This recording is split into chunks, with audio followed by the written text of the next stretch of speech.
많은 분들이 먹거리를 많이 얻으려면 넓은 땅이 있어야 하고 사과나 배처럼 큰 나무를 몇 해 동안 정성껏 키워야 한다고 생각합니다. 하지만 한국의 현실을 가만히 떠올려 보면 꼭 그렇지만은 않습니다. 아파트 베란다 한쪽, 옥상 가장자리에 햇빛 좋은 자리, 마당 옆 작은 흙자리, 담장 아래의 가느다란 공간만 있어도 생각보다 훨씬 많은 먹거리를 길러낼 수 있습니다.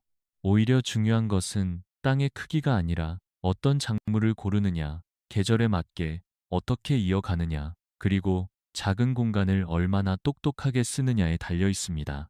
많은 사람들이 몇 년을 기다려야 하는 큰 나무에 먼저 마음을 빼앗기지만 실제로 식탁을 더 자주 풍성하게 해주는 것은 낮은 곳에서 자라고 빨리 자라며 자주 수확할 수 있는 작은 작물들인 경우가 많습니다.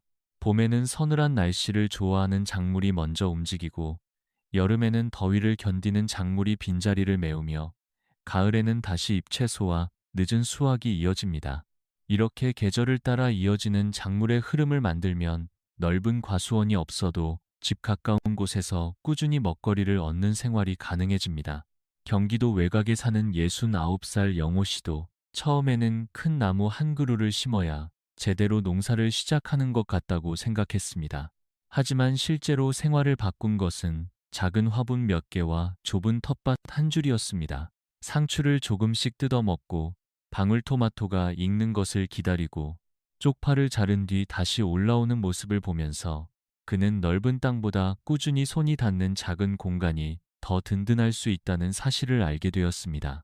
오늘 이야기는 바로 그 지점에서 시작합니다.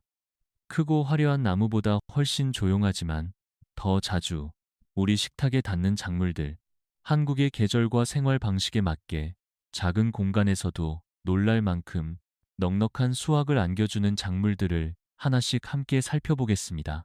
그렇게 작은 공간의 가능성을 이해하고 나면 자연스럽게 가장 먼저 눈길이 가는 것은 비교적 빨리 기쁨을 보여주는 열매 작물들입니다.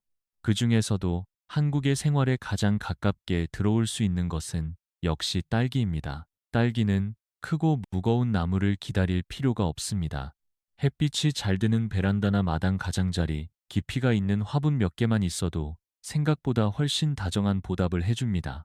꽃이 피고 작은 열매가 맺히고 그것이 서서히 붉어지는 과정을 지켜보는 일은 단지 수확의 문제가 아니라 하루의 기분을 바꾸는 일이 되기도 합니다. 인천에 사는 71살 순자 씨는 처음에는 채소만 몇 가지 길러보려 했지만 어느 봄 작은 딸기 모종 몇 포기를 들인 뒤 마음이 달라졌습니다.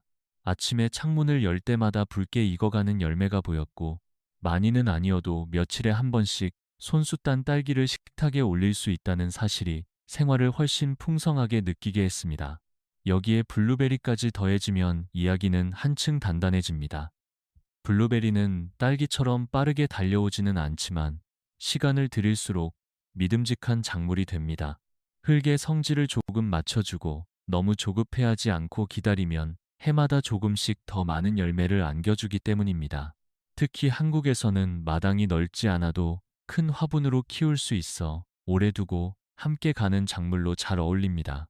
충청 지역의 68살 민수 씨는 처음 몇 해 동안은 눈에 띄는 변화가 적어 실망할 뻔했지만 한번 자리를 잡은 뒤부터는 여름마다 익어가는 블루베리를 보며 기다림에도 분명한 값이 있다는 것을 느꼈다고 말했습니다.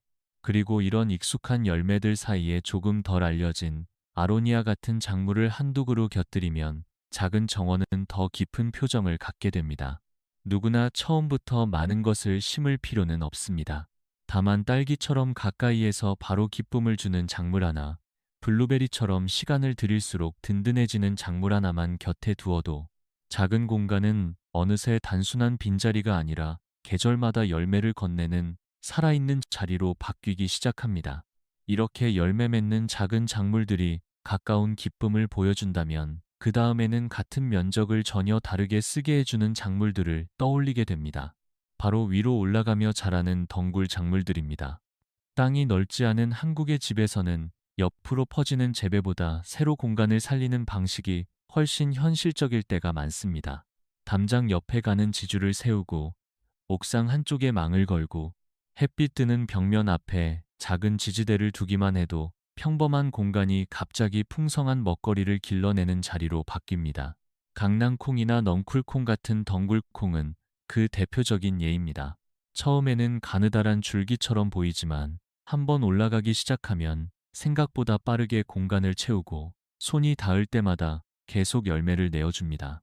자주 따줄수록 더 오래, 더 꾸준히 달린다는 점도 큰 장점입니다. 그래서 전라 지역의 72살 정수 씨는 해마다 넓은 밭을 욕심내는 대신 작은 마당 한쪽에 콩지주를 먼저 세운다고 했습니다. 한 줄뿐인데도 계절 내내 식탁에 올릴 것이 생기기 때문입니다. 여기에 완두를 더하면 봄의 시작이 훨씬 풍성해집니다. 아직 많은 작물이 잠잠한 이른 시기에 완두는 먼저 올라오고 신선한 첫 수확의 기쁨을 안겨줍니다. 그리고 날이 더워질 무렵에는 오이가 그 흐름을 이어받습니다. 이 오이를 땅바닥에 눕혀 기를 때와 달리 지지대를 따라 올리면 통풍이 좋아지고 열매도 훨씬 고르게 자라며 좁은 자리에서도 놀랄 만큼 많은 수확을 기대할 수 있습니다. 경상 지역의 67살 현우 씨는 옥상에 작은 오이망 하나를 세운 뒤부터 여름 식탁이 눈에 띄게 달라졌다고 했습니다. 멀리서 보면 그저 가벼운 초록 벽처럼 보이지만 가까이 가 보면 며칠 사이에도 새로운 열매가 자라 있었기 때문입니다. 결국 덩굴 작물은 우리에게 한 가지 분명한 사실을 보여줍니다. 작은 공간이 부족한 것이 아니라 아직 위쪽까지 충분히 쓰지 않았을 뿐이라는 사실입니다.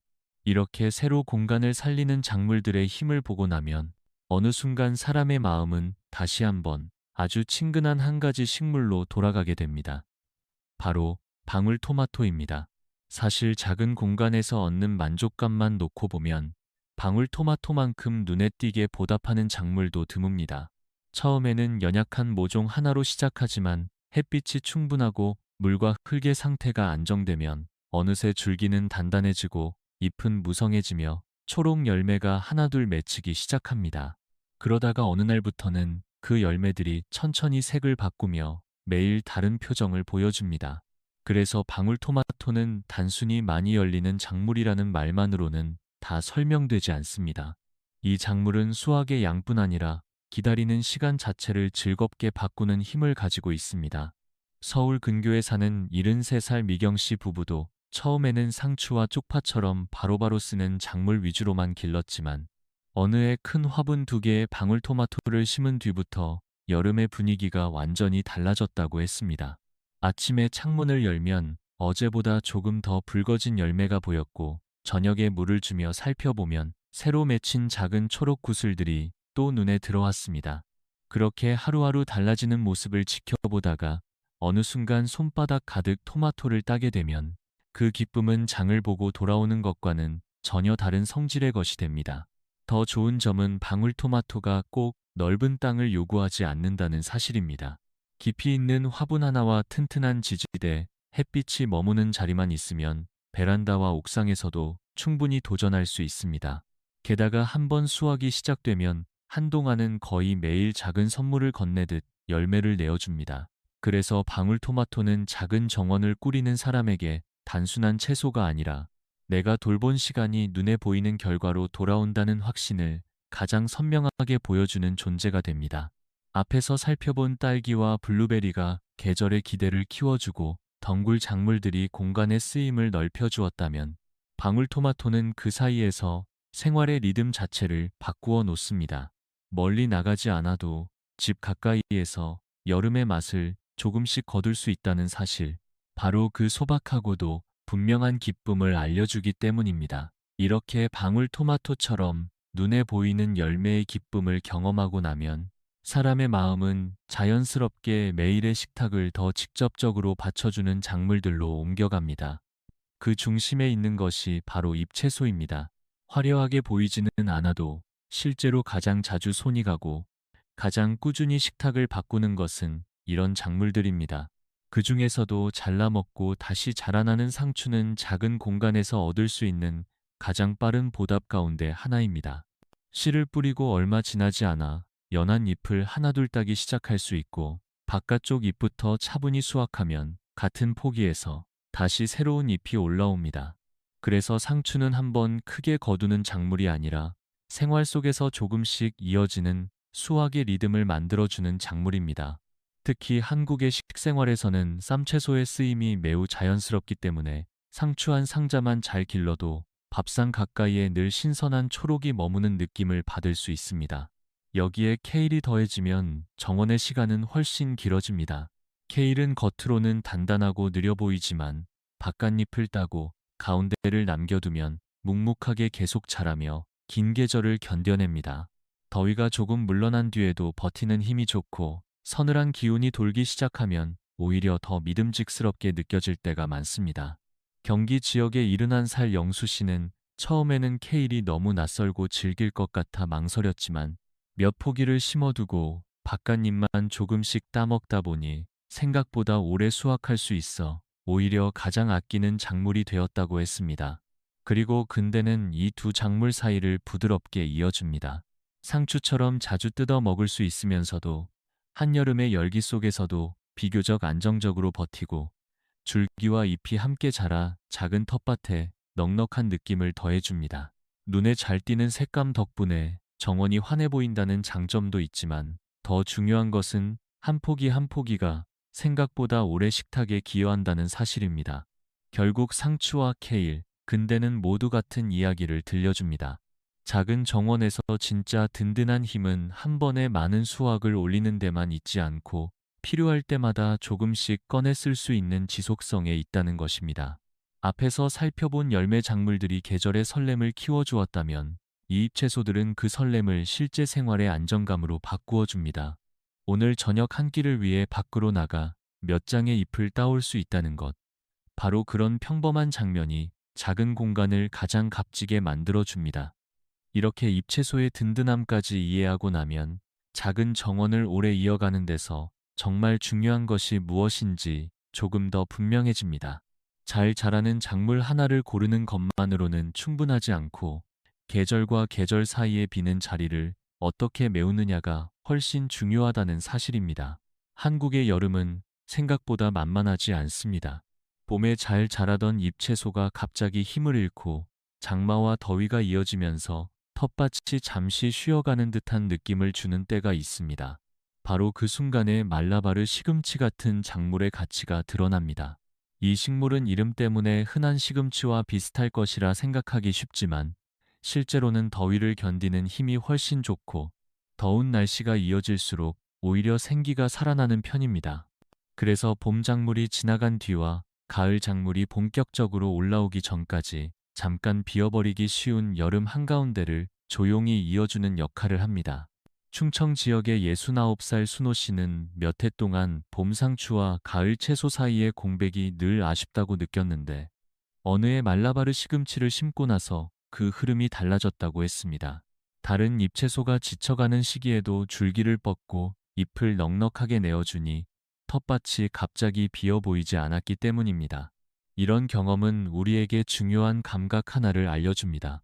작은 공간을 잘 가꾼다는 것은 한철 반짝 잘 되는 작물을 모으는 일이 아니라 계절의 흐름을 읽고 서로 다른 작물이 자연스럽게 바통을 넘기도록 만드는 일이라는 것입니다. 앞에서 본 완두가 이른 계절의 문을 열고 상추와 케일이 생활 속 수확의 리듬을 만들고 말라바르 시금치가 무더운 시기를 붙잡아 준다면 정원은 어느 한순간에만 풍성한 것이 아니라 긴 시간에 걸쳐 꾸준히 살아있는 공간이 됩니다. 바로 그 이어짐이야말로 작은 텃밭을 오래 지치지 않게 만드는 진짜 힘입니다. 이렇게 계절의 흐름까지 생각하게 되면 눈에 잘 띄는 작물만이 아니라 조용히 제 몫을 해내는 작물들에게도 자연스럽게 시선이 갑니다. 처음에는 크게 기대하지 않았는데 막상 길러보면 의외로 오래 기억에 남는 작물들이 있기 때문입니다. 비트가 바로 그런 경우입니다. 많은 사람들은 뿌리만 떠올리지만 비트는 자라는 동안 잎도 함께 내어주고 시간이 지나면 땅 속에서 단단한 뿌리까지 건네줍니다. 다시 말해 하나의 작물에서 두 번의 기쁨을 얻는 셈입니다. 어린 잎은 부드럽게 먹을 수 있고 자란 뒤에 뿌리는 저장해 두었다가 천천히 사용할 수 있어 작은 정원에서 생각보다 실용적입니다. 전북에 사는 72살 정남 씨도 처음에는 비트가 자기 생활과는 조금 먼 작물처럼 느껴졌지만 막상 길러보니 잎을 먼저 쓰고 뿌리를 나중에 거둘 수 있다는 점이 무척 알뜰하게 느껴졌다고 했습니다. 그리고 이런 작물 옆에는 조금 덜 익숙하지만 눈여겨볼 만한 열매나 관목이 한두 가지쯤 함께 있어도 좋습니다. 예를 들어 아로니아처럼 널리 심는 작물은 아니어도 자리를 잘 잡으면 묵직한 존재감을 보여주는 식물이 있습니다. 모두가 똑같은 작물을 기를 필요는 없고 내 기후와 내 공간, 그리고 내 식탁에 맞는 것을 하나씩 넓혀가면 됩니다. 오히려 작은 정원을 오래 가꾸는 사람들은 남들이 다 하는 것만 따라가기보다 자기 생활에 맞는 작물을 천천히 발견해가는 경우가 많습니다. 그러니 여기에서 중요한 것은 희귀한 작물을 많이 모으는 일이 아니라 내가 가진 공간의 가능성을 조금 더 깊이 이해하는 일입니다. 앞에서 본 딸기와 방울토마토, 상추와 덩굴 작물들이 정원의 기본을 만들어 주었다면 이런 조용한 작물들은 그 기본 위에 밀도를 더해줍니다. 넉넉함은 언제나 크기에서만 오는 것이 아니라 하나의 자리에서 얼마나 다양한 쓰임과 계절의 결을 길어낼 수 있느냐에서 온다는 사실을 이 작물들이 천천히 알려줍니다. 이렇게 하나씩 살펴보고 나면 결국 마지막에 마음속에 오래 남는 것은 가장 화려한 작물이 아니라 가장 자주 손이 가는 작물이라는 사실입니다. 그래서 이 이야기의 끝에는 자연스럽게 쪽파와 부추가 놓이게 됩니다. 얼핏 보면 너무 소박해서 앞에서 이야기한 열매나 덩굴 작물들보다 덜 인상적으로 느껴질 수 있습니다. 하지만 실제 생활 속에서 이만큼 꾸준하고 이만큼 실용적인 작물도 드뭅니다. 한국의 식탁에서는 국 한 그릇에도, 무침 한 접시에도, 전을 부칠 때에도, 양념장을 만들 때에도 향긋한 초록 한 줌이 음식의 표정을 바꿔 놓습니다. 바로 그때 멀리 나가지 않고도 집 가까운 곳에서 바로 잘라 쓸 수 있다는 것은 생각보다 큰 안도감을 줍니다. 부추는 한번 자리를 잡으면 계절이 돌아올 때마다 다시 올라오고, 쪽파는 좁은 화분이나 작은 텃밭에서도 알뜰하게 자라며 자른 뒤에도 다시 힘을 모아 올라옵니다. 그래서 이 작물들은 한번 크게 수확하고 끝나는 방식보다 생활의 곁에서 오래 숨쉬는 방식에 더 가깝습니다. 대구 근교에 사는 74살 영호 씨는 예전에는 작은 화분에 파를 심는 일이 얼마나 도움이 되겠느냐고 생각했다고 합니다. 그런데 막상 해보니 가장 자주 찾는 것이 결국 그 작은 화분이었다고 했습니다. 찌개를 끓이다가도 한 줌, 부침개를 부치다가도 몇 줄기, 저녁, 반찬을 무치다가도 조금만 잘 나오면 되니 그 작고 평범한 자리가 어느새 가장 든든한 자리로 바뀌었던 것입니다. 어쩌면 작은 정원의 진짜 가치는 바로 여기 있는지도 모릅니다. 크고 대단한 수확으로 사람을 놀라게 하는 데 있는 것이 아니라 계절이 바뀌는 동안 조용히 곁을 지키며 생활을 조금씩 편안하게 만들어주는데 말입니다. 처음에 우리는 많은 먹거리를 얻으려면 넓은 땅과 큰 나무가 필요하다고 생각했지만 여기까지 오고 나면 다른 풍경이 보입니다. 딸기는 가까운 기쁨을 알려주고, 블루베리는 기다림의 가치를 보여주며, 덩굴콩과 오이는 좁은 공간을 위로 확장하는 방법을 가르쳐주고, 방울토마토는 여름의 시간을 풍성하게 물들이며, 상추와 케일과 근대는 매일의 식탁을 든든하게 받쳐줍니다. 그리고 마지막에 남는 쪽파와 부추는 작은 공간이 어떻게 생활의 일부가 되는지를 가장 또렷하게 보여줍니다. 그러니 올봄이나 올여름 혹은 다음 계절을 준비하는 지금 꼭 거창한 계획부터 세우지 않아도 괜찮습니다. 베란다 한쪽에 작은 화분 하나, 햇빛이 닿는 자리에 상자 하나, 담장 아래에 짧은 한 줄만으로도 충분히 시작할 수 있습니다. 중요한 것은 크기가 아니라 이어짐이고, 한 번의 큰 수확이 아니라 자주 손에 닿는 풍요입니다. 작은 정원은 우리에게 먹을 것을 주는 동시에 하루를 조금 더 단정하고 따뜻하게 만들어줍니다. 그리고 그 변화는 늘 아주 작은 것에서 시작됩니다.